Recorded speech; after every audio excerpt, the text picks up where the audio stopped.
ang, ang ingay. Ayan guys, good afternoon. Ayan, this time. Ayan, natapos na natin ang ating ni-repair talaga. Grabe. 3 days nating binakbakan yan. O, tingnan nyo naman ngayon. O, ikot na natin para makita nyo. Naka-sticker yung bubong yan. Pinasilyahan, siyempre, luma na, ni-repair natin, ni-restore natin. Pinasilyahan natin at saka in-sticker. Ayan, sticker sa gilid, sa likod. Ayan. Yan yung mga galba. Ayan, galba yung mga, yung may kulay, galba yan siya. Yan, tinulayan natin ng kulay dito.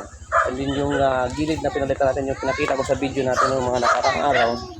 Ayan yung gilid na, pero grabing kapal ng kapal na ginamit natin ng mga materialis yan. Ang flooring yung ginamit natin yan dito. Ayan, kabila. Doon sa kabilang parte din dito. Itong parte na to, yung kabila niya, rin siya. Bagong palit rin siya. Napakakapal. At saka yung harapan. Ayun ang harapan natin. Ayun, grabe. Like na like nyo guys. Saan ka pa? Napakatibay.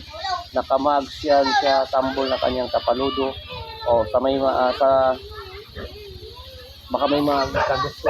Ayan. Kompleto may bubong yan. Yan, toolbox natin. Bago at toolbox natin. Galba pero nakakapal ng ating ginamit na pang flooring talaga yan ginamit natin.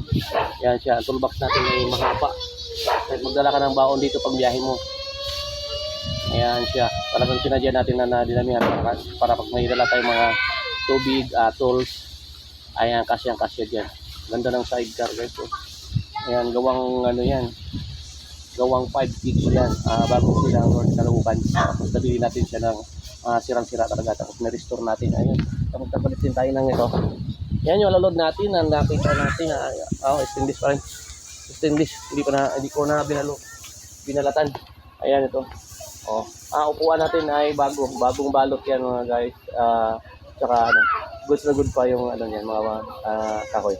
Ayan sa mga kagusto. Ayan ang gawa ni Tingnan malaglag.